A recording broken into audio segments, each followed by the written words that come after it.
Welcome to another episode of The Real Paul Show, where artists share their heart about their passion for what they do. Take a moment to look over the episode's description to familiarize yourself with available links, as they will be mentioned throughout the podcast. And now, here's your host, Paul Bice.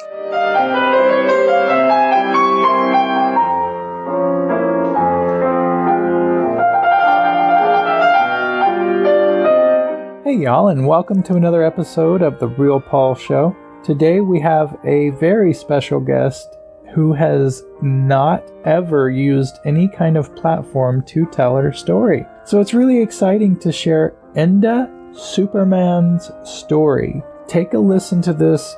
You'll love it. She talks about her family, the music industry and the way it is today, the positives and negatives on that. We discuss her classical training. We also discuss the fact that she teaches music. I do want to thank you guys for being here and listening to the show. I hope that you enjoy it. If you do, don't forget to rate us and like us on whatever app you're listening to us on.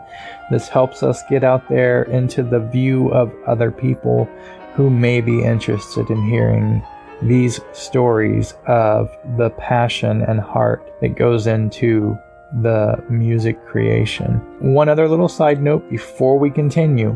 This interview took place on Skype, but for some reason, this time, there was a lot of audio issues. At one point, you will hear me chime in, and I just kind of fill you in on a story part that had gotten too messed up in the audio to be able to use. So I do apologize for that. If any of y'all out there have any idea of a good service that I could do interviews on a remote app, I would really appreciate the information. Without any further ado, let's have Enda introduce herself.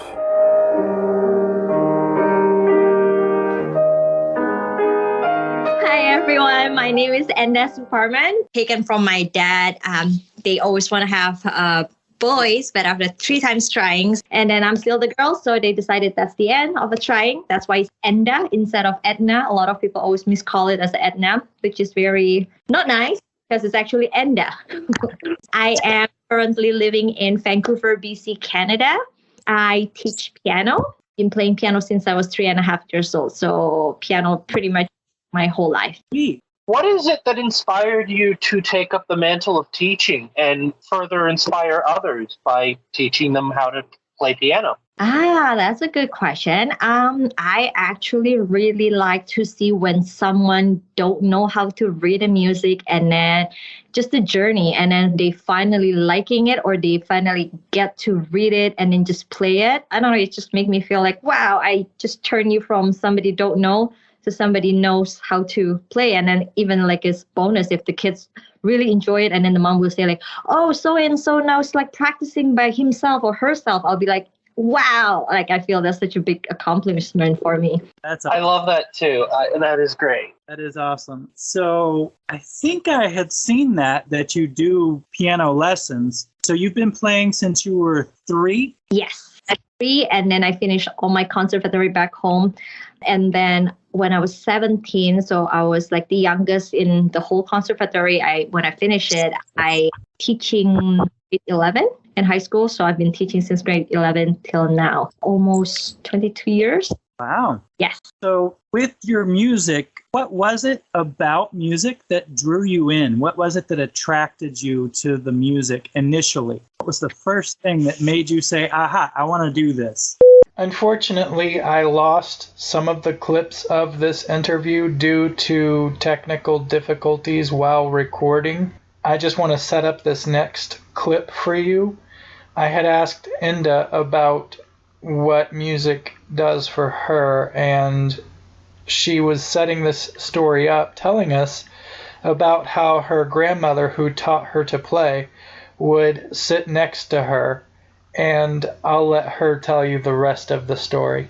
Because I was so small, and then because I was trained as a classic pianist, they are so upright, and then like whenever your hand is not curved enough, your body posture is not like sit up straight, they just have like a fork right beside her, and then she just start poking me. She's like, that's not good enough. Nah, that's not good enough. So I was always in tears every piano lesson. But and then my mom was like, no, you gotta practice it. You gotta practice it. So I was like practicing and crying. And then when I was, I think, grade 2, so we have a music class in the school. And then by then I already start playing a little bit harder stuff. And then the teacher was just like, was doing something. And I start playing on the piano, and she was amazed. She was like, wow, that was really good. And all of a sudden it's like, ding, ding, ding. Wow, I'm the diva. Yay, this is it. I'm going to be pianist. I love it. I just love the praise. Everybody was looking at you, like clapping. How did you do that? I'm like, yeah, give me more praise. Yeah, I like it. Yeah, keep going. And then after that, I just addicted to that. I was like, okay, I'm going to play harder stuff. I'm going to try this one. And then like every time you play, there's a recital or like a competition. And then like you start winning it, and it's just, I don't know, I just love it. I love to be the center of the stage, I guess. What does music do for you, for your own personal self, whether it's listening or actually you can answer both? I like to hear both sides. What does music do for you when you listen to it? And what does it do for you as you play it? It's a two different thing. I think it's very correlated. Some songs, when you hear it, you just like kind of like, oh, I like it a lot. Or some song you just kind of connect right away. Like, I don't know whether the singers or like, let's say if it's a piece of classical music, sometimes you hear, you just can feel, especially like Chopin. I noticed his song is very romantic and very like, I don't know, like when he depressed, I kind of can feel it, like how sad he is, all that stuff. I just like it. And then sometimes when I played myself, I can kind of pour the same feeling into it when I play. So it's kind of like, let's say, I don't know, for example, when I was 25, my dad passed away, and then it was really hard for me. And for the longest time, I was just kind of like, I don't know how to accept that because it was such a sudden death. My big sister called me and it just told me that he got diagnosed cancer. It was in August. And then I rushed back home.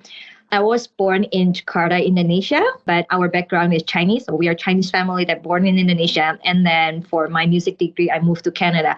That's why I'm like, when you ask me where I'm from, that's where I'm kind of confused. So, and then I moved back home right away but it's only like 3 months. In 3 months, he just passed away. And then from that point on, I would just feel very lost and saddened and like no purpose of living, kind of almost because I'm really close to my dad. But I noticed whenever I play piano, especially some certain song that my dad really likes, or like when I grew up he always sit beside and he just kind of watched me play. When I play that, it's kind of like helped me go through those dark time when, I don't know, like if that makes sense, kind of, yeah. Oh, yes. And I especially is like my Clair de Lune from Debussy. That one is like my dad's favorite song. So whenever I play that, it's sad because I now know that he's not sitting beside me. It feels very good because sometimes I just close my eye and then I just think of those good times, like when he was sitting there and then he will be like, okay, after practicing, we can go to the local kind of grocery store and get your ice cream or something. So I just kind of like think those good moments, kind of just play it. And then when I open it, I was like, oh, I kind of feel good because just bring me back to that kind of time. Yeah, so it's more kind of like my mental health, if that makes sense.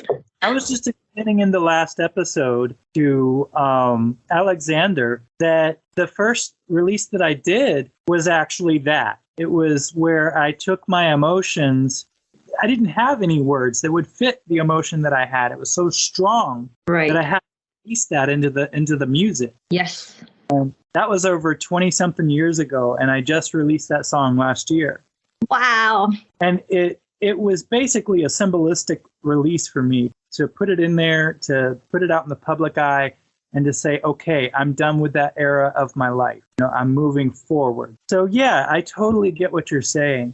And that brings me to this question. I've been curious. I haven't seen anything online to this point. Have you released or have you done any of your own music? Funny you say that. I do actually compose couple songs, like so same time when my dad passed away and around time when he was fighting the cancer, I composed couples. I think I have a few, but I always feel, I don't know, maybe that's like my perfectionist side. I was like, oh, maybe that's not good enough. So it's always back in my head. Like, I need to like rewrite it again.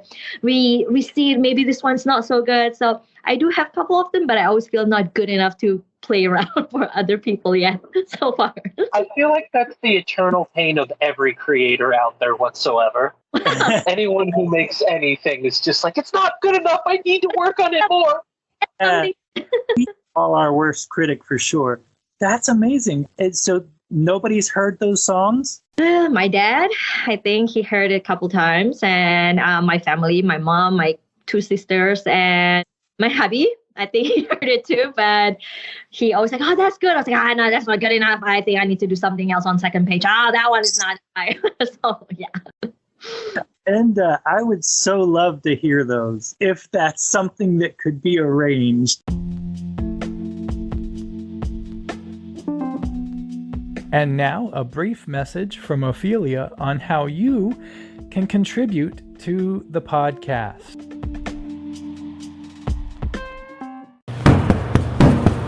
If you enjoyed what you heard here, please consider supporting the podcast with a monthly contribution. To contribute, just click the link in the description of this episode or visit The Real Paul Show on Anchor FM.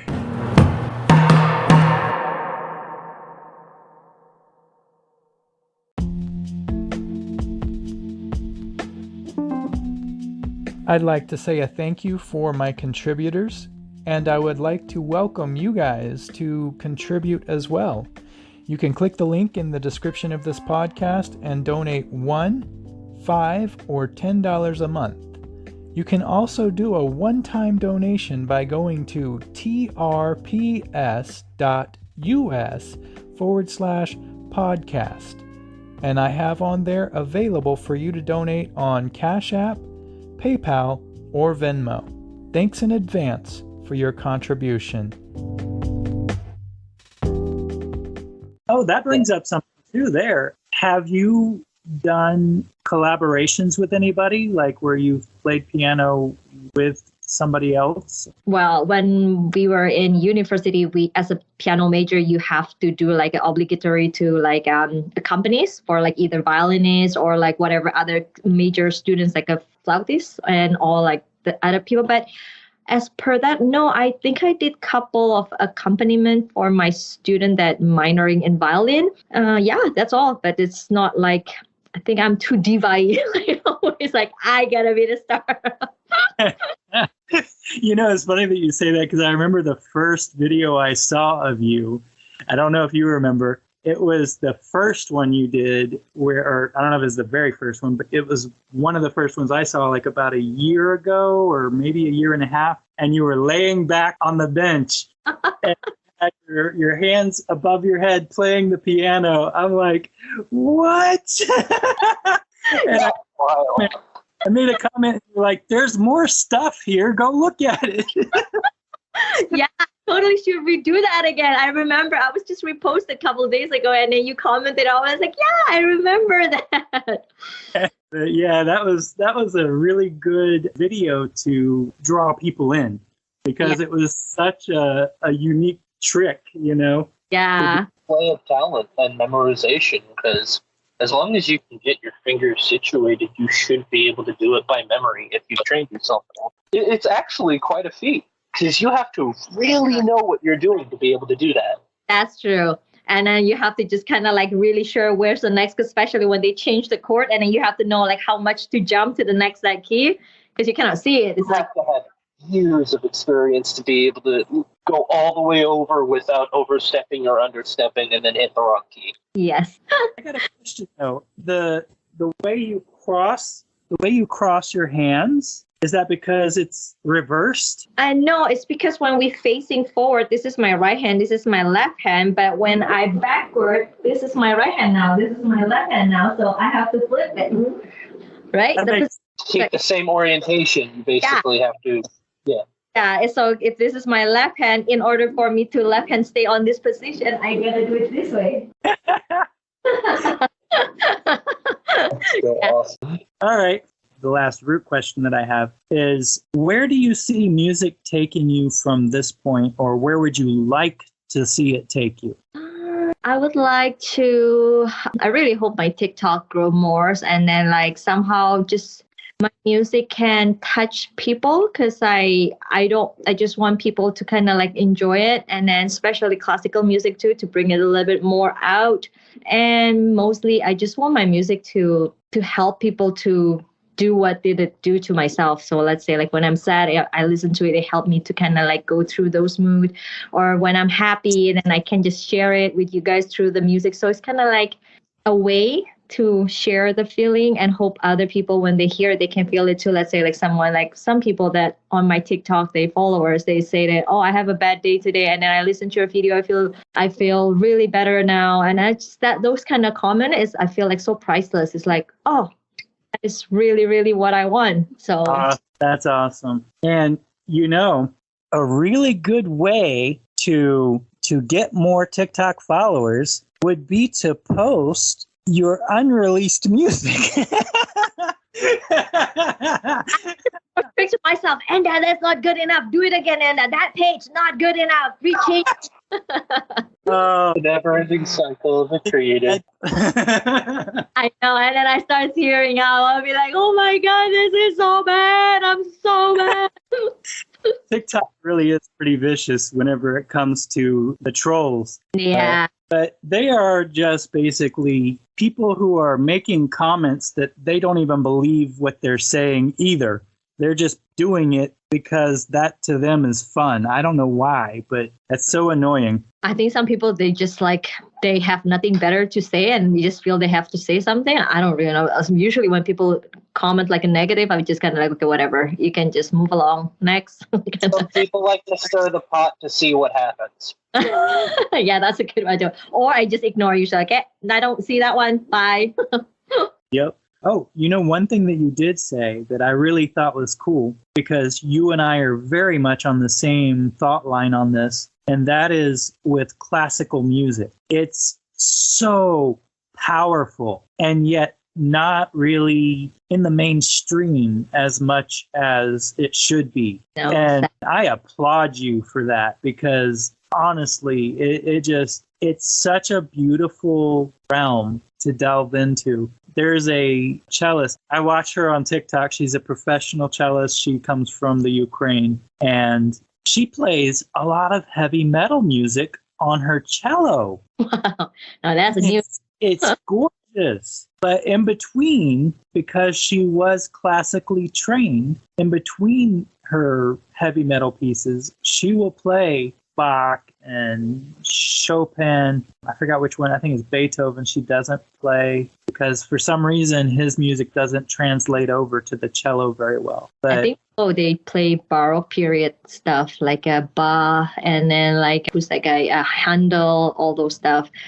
Yeah. My favorite classical is actually Love Sorrow. I love that piece, especially the piano version of it. Is just, oh, it's beautiful. That's actually I wonder if I think I have one in my TikTok. I'm pretty sure I play that one. Yeah, that's supposedly for a violin piece, isn't it? Yes, it's typically a violin piece. However, someone created a piano version that is absolutely stunning. Wow. And it works really well, especially when paired with a violinist. Awesome. Yeah, I'll look at that. I know that song too. Yeah, it's really pretty. I love that song too. Yeah. Now, with you, curious question, do you play other instruments other than the piano or no? I play, I don't know if you know the Chinese harp, the one that guzhen is like a wooden string, all like 21 Oh! one. And then, yes, I play that. Those sound eerie, but also beautiful. I love how otherworldly you can create some of the sounds out of that. Yes. It sounds very like, almost kind of like, I don't know if you go to like a spa and then the background music, it sounds like that. And kind of plays.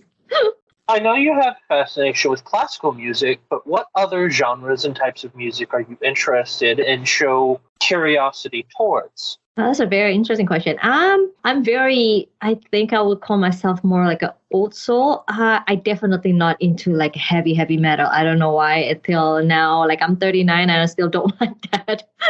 But I really like oldies. Don't know why. And then I do like anything kind of like easy listening. So more like Paul Moriarty and like Richard Kleiderman. I also like anything like a pretty sound. It's like some French, like a Edith Piaf, like a La Vie en Rose, another, I think it's also like an oldish genre from like a French song. What else? I don't mind like some kind of like a movie theme kind of songs. Those are pretty good too. Or like you said, like song from other instrument that they adopted and then made it to like a piano version. Anything's pretty. I think I like it. But I have a question for you along that exact same vein then. okay. Have you heard of some of the new genres that are coming out where they take older types of music and styles, for example, like swing music, and then try and take it into the modern era by maybe changing out some of the instruments or maybe making it electronic in nature and trying to bring back older cultures of music to see if it can fit better with modern era crowds? No, I haven't seen that anything like that. Yeah, greatest example I have is there's been a resurgence over the past 5 years or so of a thing called electro swing, which is literally they've redone and also brought back swing style music with a modern take on electric instruments. Oh, wow. It's actually really cool. That's really, really cool. I would say that's very original because I don't think a lot of people done that kind of thing. To be clear, it's not fusion, but it's taking the old music, keeping it the same, but putting in different instruments? Yes and no. There are some of the songs that are the same, and then there are some of them where they take the old song, add a little bit extra to it, along with completely new instruments and revisions to make it more, I guess, in a way, palatable to the modern listener. Like you, whatever the pattern kind of thing, you could, because you kind of like chop the song and then put something in, put it back again. Would that allow to do that? Possibly, but for the most part, it looks like they take the original rhythm and then completely redo the entire song with different instruments, some background beats and whatnot to add more layers to it, but also give the original the respect it's deserved. Got it. Okay. I love seeing older music brought back in a new light in a way that I can literally just go and show it to a random person and they'll be like, hey, that's awesome. Yes. Yeah. Yeah, that's actually cool. Yeah. I don't know if you guys see one of a guy, he actually took my entertainer, the Scott Joplin, and then I think he's more like DJ kind of guy. So he took the Shape of You from Ed Sheeran lyric and then put it into that song. It was so crazy. And it's actually hitting at like 500,000 people watching. People are sampling like older music with some other lyrics and whatnot and putting them together and seeing how they work. I was actually quite shocked and it's actually really good. I was like, wow, that actually sounds better than the real Shape of You. I have seen a lot of those mashups. There are quite a few really good ones out there that I've heard that just, they blow you away because it starts out one song and you're like, oh yeah, I know this song. And then bam, it's like, whoa, that works. I know. Or even just changing the pitch, possibly changing the way you do certain lyrics. For example, you remember the song Mr. Sandman by the Chordettes?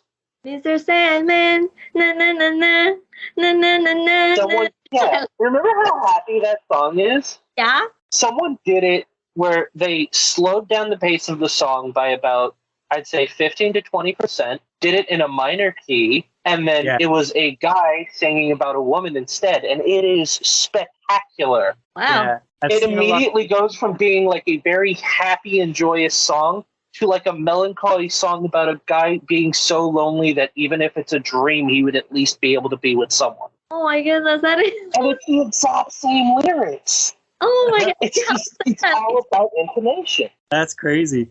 Harry Jacques, I can't remember, was that Mahler? Gustav Mahler, that he changed it into minor. So instead of Harry Jacques, it's na na na na. Oh, it was so sad.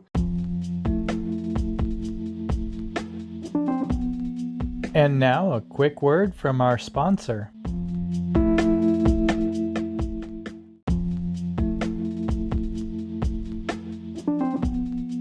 We now return you to the interview.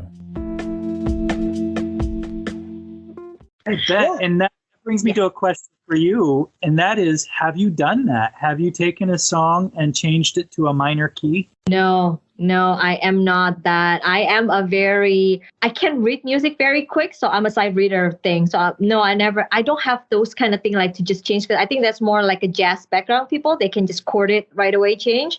I can change song, exact same song. So it's more kind of like accompaniment, like for, let's say, choir. Let's say your key is in C key, but those singer are on A. I can bring it down for you, no problem. But like minoring it, I haven't done that. Maybe that's something I should try.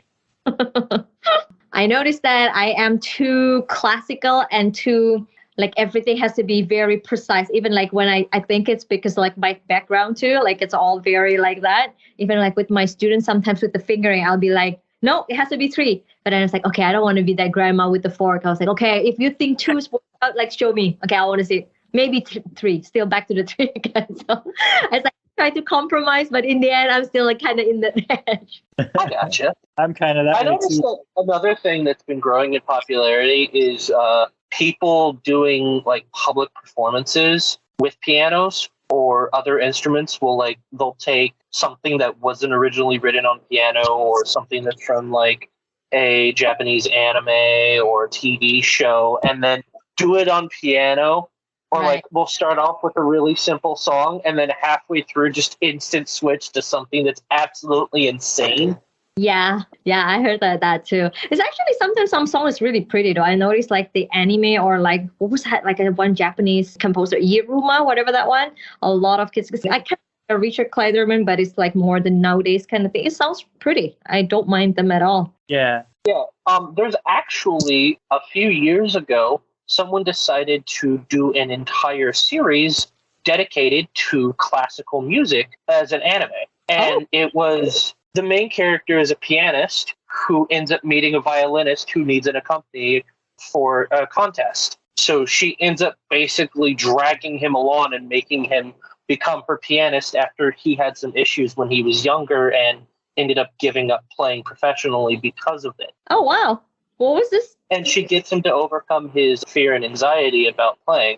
I believe it's called Your Lie in April, though I will warn you, it will probably make you cry at the end, but the music is beautiful. Is this a series? Yeah, it's like a 24-episode series. They do Chopin, Romanoff, Chrysler. Nice.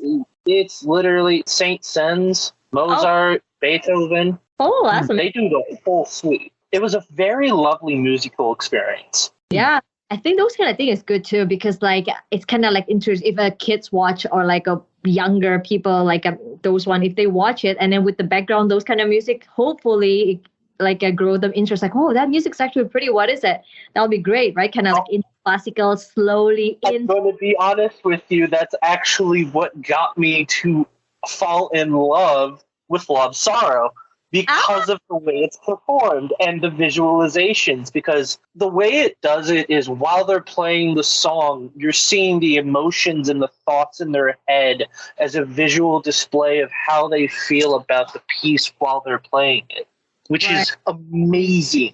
Oh, I will call it a very successful anime because it's not only showing your anime and then you slowly sneak in the classical music in it too. Because to be honest, if you just like kind of like opera house and to just watch a guy playing it, I don't think a lot of like younger kids kind of think they can go through 3 hours of just straight classical stuff, right? Most kids already have a sleep by 10 minutes later, especially with the genre. Every kid's now like just playing iPad. Oh my God.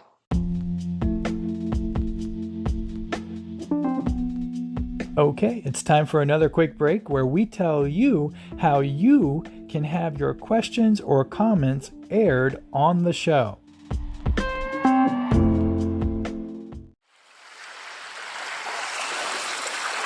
If you'd like to record a question or comment to possibly be aired on a future podcast, just click the message link in the description of this episode or visit the Real Paul Show podcast on Anchor FM.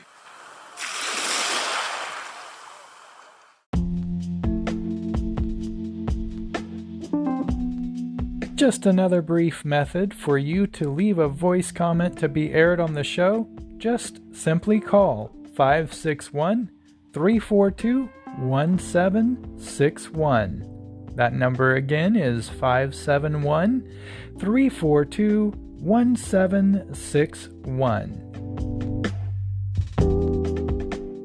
Have you ever performed live? No, you know what? It's very funny you say that. I try a splurge of moment. It was on back in Christmas because usually most of my TikTok, I'm talking about my TikTok. My TikTok usually I record it. I'm in my dress. I like doing like super classical way and then play it for like 1 minute to 3 minutes video, and then I post it. And then, but it was on because my dad was passed away on he was born on Christmas, but then he passed away on the 26th. So on that last Christmas, December 26, 2021, I was feeling sad, and then I was in the middle of playing piano, and then I was just like, hey, you know what? I think I'm gonna try to do live. So that was my first time ever in my whole TikTok time. And then, yeah, it was kind of fun because I never really done live. And it was kind of awkward because my phone was on that side. I cannot see because the comments just keep popping up. But while you're sitting here, how can I read what people write kind of thing, right? So, yeah, I don't mind to do it one more, like maybe sometimes again. I wonder if people can co-host it like you guys. You guys can just read it to me. So-and-so saying you should play this or like something instead of me running behind the camera. Oh, okay. And then play it again. I've mentioned this before on the podcast with Alenka Cello. What she does, she has this full studio setup. But one of the cool features of her studio is that when she's live, she has her phone mirror cast to a large TV that's in front of her. I see. Okay. She'll be playing a song and able to immediately respond while she's playing even. It's amazing. Because you can see the screen right in front of you instead of running to the side to see it. I was like, smart. Yeah. Would that kind of affect the sound quality or anything? Like when you play it, I don't know. Oh, okay. No, because you're still doing everything from the phone. It's just doing a visual display capture onto the TV. Ah, got it. Okay. So the phone's doing the live show, but and then you just can read whatever, who so-and-so say this, so-and-so say this. Ah, I see. Yeah. Very interesting. The phone is close enough to the piano like it normally is, then you'll be able to hear it okay. But, maybe I should do Saki, I just wanted to mention, and my listeners, that Enda mentioned that whenever she plays piano for her TikToks, that she wears her dress and all this stuff. This woman has a huge wardrobe. I mean, every video is this extravagant dress, and she's gorgeous while she's playing. It's actually the COVID, because this whole COVID thing is what made me playing the TikTok. So remember, like, I think it's back in 2020 when everything completely shut down. And then I was at home, and then most of the lesson turned into, because some parents still not really doing online yet. So we are still in the kind of limbo before all the online's kicking in.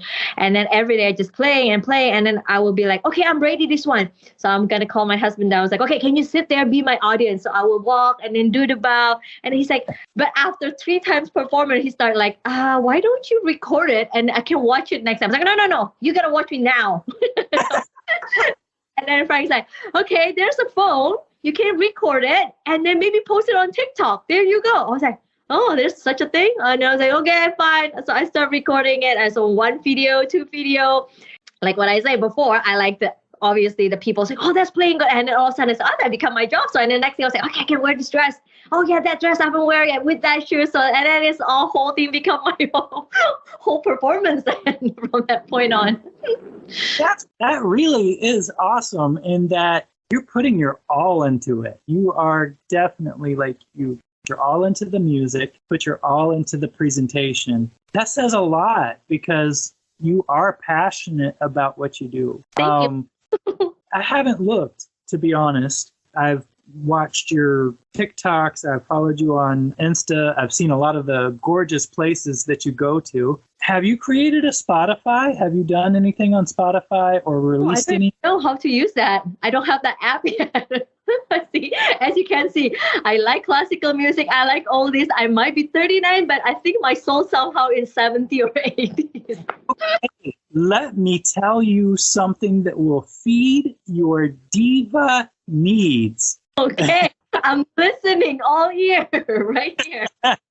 Check out DistroKid. The easiest way to do that, and it helps me and it helps you, is go to my forum. I'll give you the link. Sure. And in the keywords box, you just type DK7, DistroKid 7. And what that does is it gives you 7% off the initial startup, which honestly, the initial startup isn't even expensive to begin with. It's like $20 a year. And all you have to do is record your music into an MP3. And you then take that MP3, cut it. And if you need help making it sound good, I can do that for you. But you take the final product, upload it to DistroKid, and they distribute it to all platforms, everything. iTunes, Amazon Music, Spotify, those are the three big hitters, but they send them out to a lot of other ones as well. Question though, I don't know, because I tried to do my YouTube to so same video and then like I just put it onto YouTube. I get like a email that's saying that I am taking, like I don't even get it because it's a Beethoven Moonlight Sonata, but apparently it's patented by a Sony recording. And then they say that I stole their music. You're not allowed to do that. I don't get it because it's classical music. How can that belong to Sony? I don't get it either. That is crazy. But there is a fix to that. And that is this. Whenever you upload it to DistroKid, you are able to purchase a license. Okay. And I'm not sure if you would have to do it with every single song. So that would probably be something that we could both look into if you're interested in going down this route. I did an Amazing Grace cover where I sang a harmony, all 4 parts, and I uploaded it and I put that it was a cover. And then whenever I clicked on the button that said it's a cover, it's then guided me to the licensing of it. So I think the license cost me like $12. For every or for the whole year, same thing kind of thing? For that song. Okay, I see. So like a Sony own all the classical music? Like, I had no idea. That's crazy. Not cool. I was like so upset. I was like, since when like Sony owned Beethoven, Chopin, and all this Mozart stuff? But yeah. If I were you, I would contact YouTube and try and dispute it and see what comes of it, because that may have been a mistake. No, it's actually not only me. I know that the other one pianist too, she's located in Seattle. She was also fighting those kind of stuff. That's why I stick with TikTok, because I kind of like it. It's like it's, to be honest, it's classical music. How can Sony own it? It makes no sense. It's just, it's very sad. It's odd. And if any of my listeners know what is up with that, please contact me or contact the podcast, and we'll be able to get that information to Enda.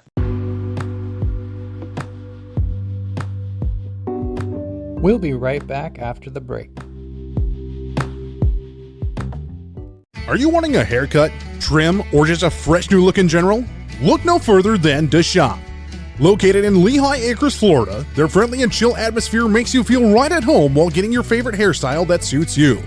Check them out on Google today, that's DASHOP, for more information and see what they can do for you.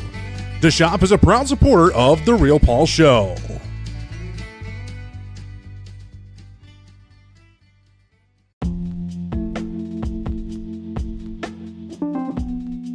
We now return you to the interview. What are your thoughts on, I've noticed on Instagram, I don't know if you've seen this or not, but you can download this program where they say it's got multiple uses, but one of the uses they're really keying in on is that you can put music lyrics that you've created into this program, and it gives you options for different reworded of the same idea that you put into it. I feel like that's cheating. I feel that too. Honestly, I just I don't know. I never see it to begin with, so I don't really know precisely what is this program thingy. But well, that's a sad thing. That's what I noticed nowadays with the kids. It's so hard to I think back then when we play piano, it's kind of like it's an enjoyment, but nowadays kids is too glued to their iPad or whatever game. So for them to just get that little praise from playing a piano is so hard, because you have to practice hours and hours. Meanwhile, for iPad, you can just go to the next level in 5 minutes. So I notice fighting that so hard now. Kids, it's so hard to get kids to enjoy this instrument rather than glued to their phone to do the next level.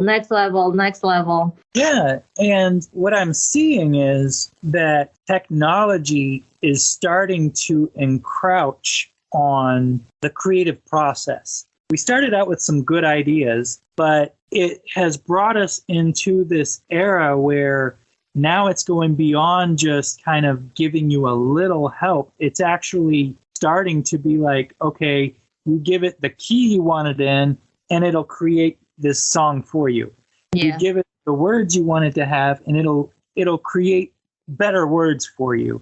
Yeah. It's like taking out the actual heart and passion behind the music. Yeah. Because it's doing it all for you. I know. It's so not cool, to be honest. Like, for me, it's like those hours of like a real people that practice it, or like a cheating way, I call it. It's like we learn from the 5 lines music, but some like people, they just go through like a cheating way. Like now, like a computer, you don't even need to read the music, but you can make the music. It's like, how is that even possible? That's not fair. You're supposed to know how to read all these 5 lines.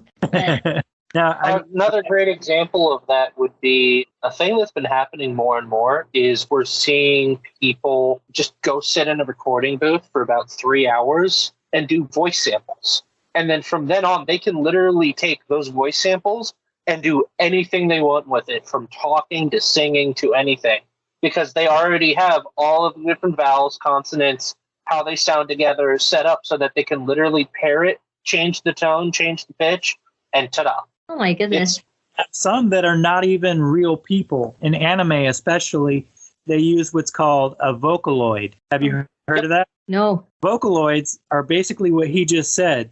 Base voice pattern, but then they manipulate it to change it to whatever they want. And I actually got into it for a little while listening to the music because I like EDM, and a lot of the music that they did was EDM with these voices. And initially I was listening to them like, oh, this is good music. Blah, blah, blah. And then I found out later it wasn't even a real person. I'm like, you gotta be kidding me. How heartbroken is that? It's like, oh my goodness, the person that I like, the voice is not even real. Oh. Yeah, And the they Hatsune Miku project's been around since 2010. Is that the one that started it? Yes. Hatsune Miku was the first Vocaloid. It's why she has number 1 all over her clothes. And I say that in quotes because she isn't it. She really made a boom. She was from Japan, and they even started doing virtual tours where they have a projector with a glass screen, and she's being projected onto the glass for the projector while there's a live band in the background doing concerts. Like it's an actual diva pop concert. Oh my goodness gracious. Oh wow, it's so crazy. And then the crazy part is like there's the people that like Paul is fall in love with the voice, and like it's not even a real person. Possible. It's like I want to interview her. Oh wait, she's not real. Oh my goodness, that is so crazy. Yeah. So I wanted to run that by you, see if you knew about that. But yeah, I mean, it's just like this world going so far with technology. Here I am still with the paper line and then just playing it, counting it in my head. Oh, it makes us feel so obsolete. Yeah, totally. I don't know. I was like, I can't believe that. I was like, what is that? But I hope and pray that the passionate musicians that are out there, like yourself, like myself, that we can hold that torch and carry it on to pass it on. And I think that's awesome that you teach, because that's one way that can happen. Yes. I really hope for that as well. I know. That would be really sad. Like one day if you don't see anybody sit on a bench piano and they cannot even read any of music score because everything is too computerized, to whateverized. They don't even know how to do it. They don't even know how to play. That would be very sad. Yeah. I would also be out of a job at that point.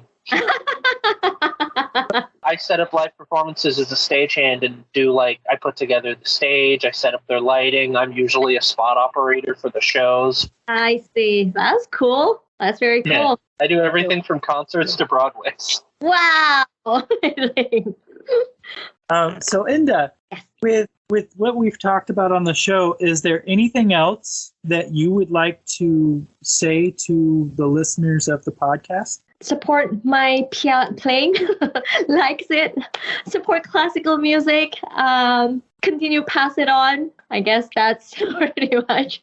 Awesome. Okay. And the way you guys can do that, whenever you go to the forum, use the keyword Enda, Enda. It'll take you to her link tree, and you'll be able to check out all her stuff there. The podcast is actually very popular in Canada, and you said you're where? I'm in Vancouver, BC. You're my third or fourth Vancouver interviewee. So, Hey. What would you say to your fans with this platform of being able to speak out on the podcast? What would you say to your fans who watch you on? Thank you very much for all of the ones, especially the one that's been following me since the first time I started TikTok. Really, really appreciate it for all the love, all the support, all the nice comment, nice compliment. That's really get me going to just keep performing for you guys. And also finally you guys can hear me, because I usually always only a wave hi and then I play my song and then bye. That's usually my Enda trademark. Now you guys finally get to hear me. Yes, that's one of the reasons why I do this show, because a lot of artists are focused on their performing, and I think that's the way it should be. Do like a quick little blurb where you tell what you do, where you do it, and how they can find it. So I play the piano, I teach the piano, and if you would like to hear more about my playing, you can find me on TikTok under Enda Suparman, or you can find me on Instagram Enda Suparman _piano. Thank you, Enda, for being on The Real Paul Show. Thank you for having me. Very pleasure to meet both of you. Pleasure to meet you, Enda. Thank you so much, and I really appreciated it. It was great to get to talk to you. Thank you, Paul. Have a good night, guys. Bye.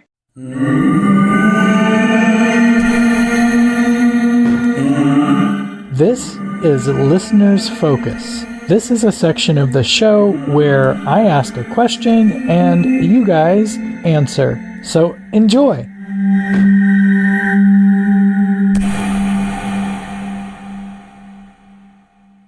Hey y'all, so this is a new section to the podcast that will be kind of interchanging with On Focus.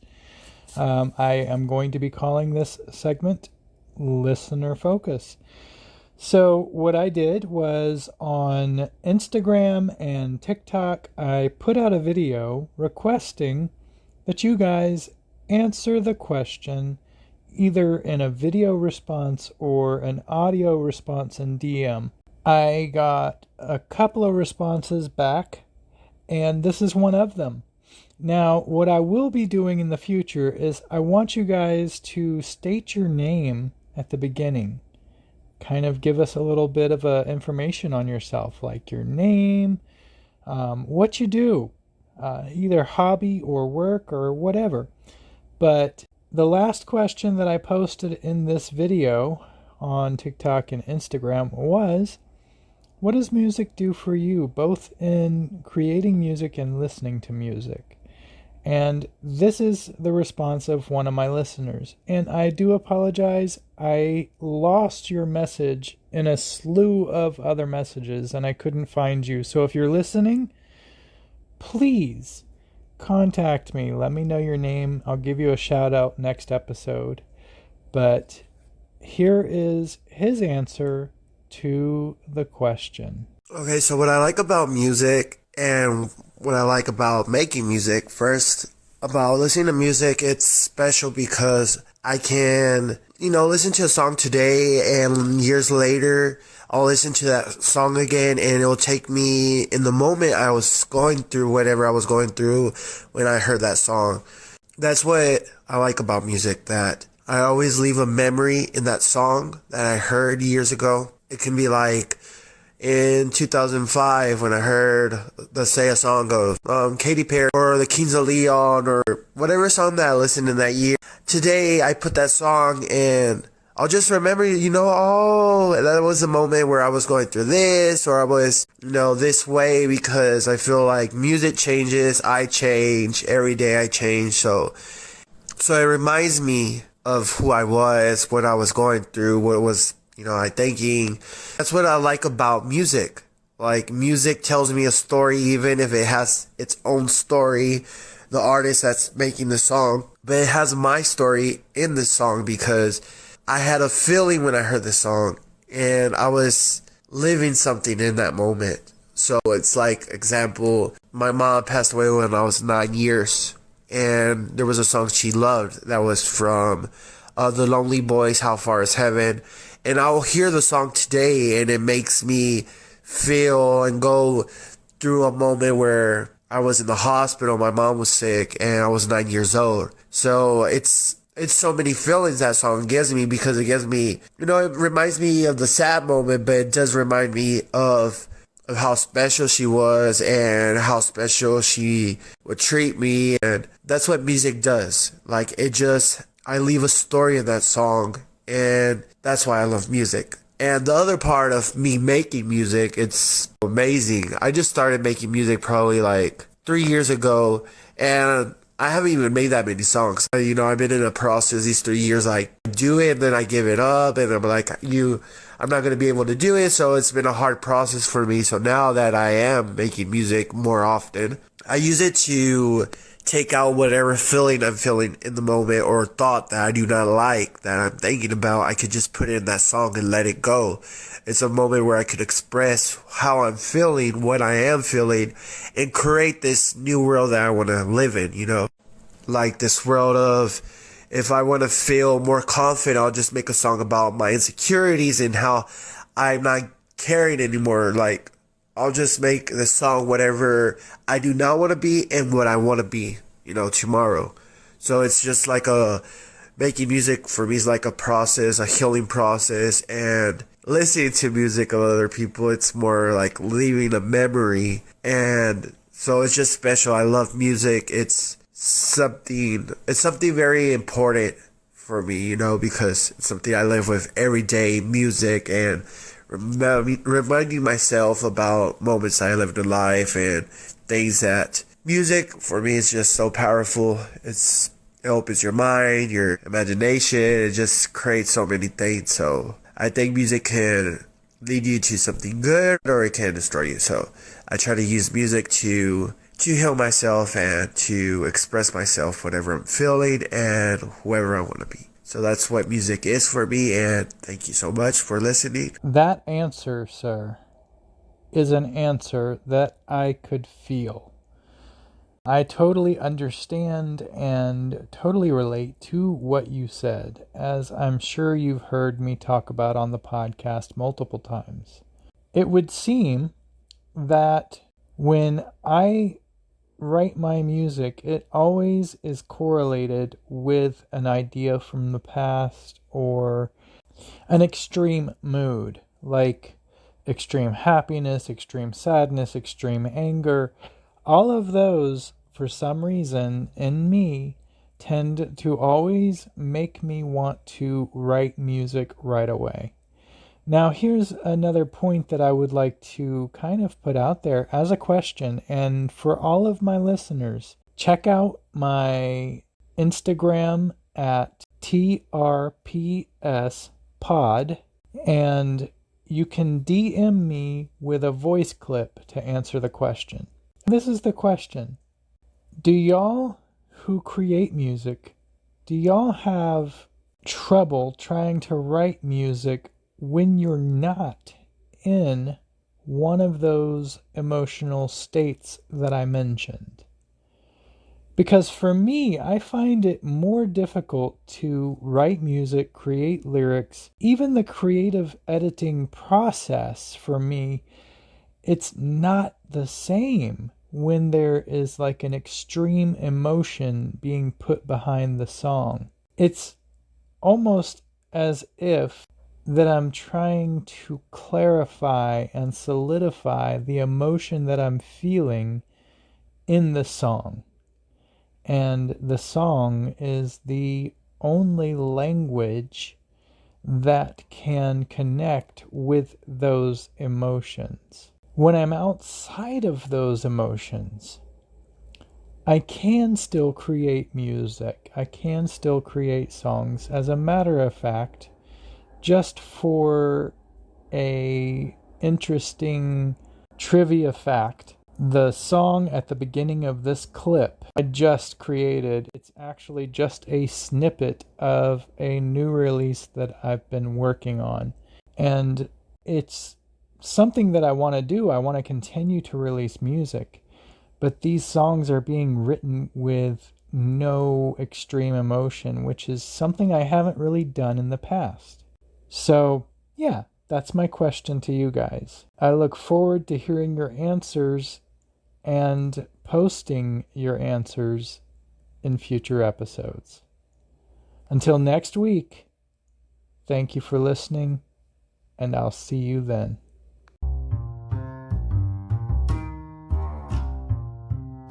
The Real Paul Show is recorded, edited, produced, and published by Paul Bice.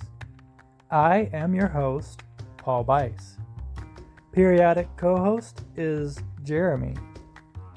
I will from time to time bring on random co-hosts, and they will be announced immediately following this segment. Ads are read by Scotty DeYoung and Ophelia Leone. Music behind Ophelia's ad reads are written by Paul Bice. The Real Paul Show podcast is a TRPS production. Hi, my name is Kemma. I work in the theater industry and have a pretty extensive history with music.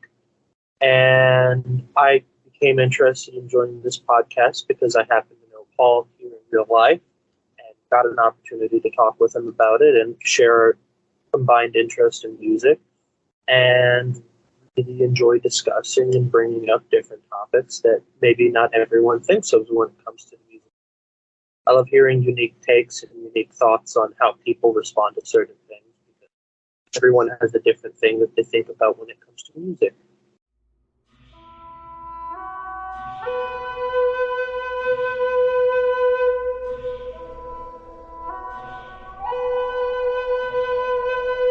Thank you for listening to yet another episode of The Real Paul Show.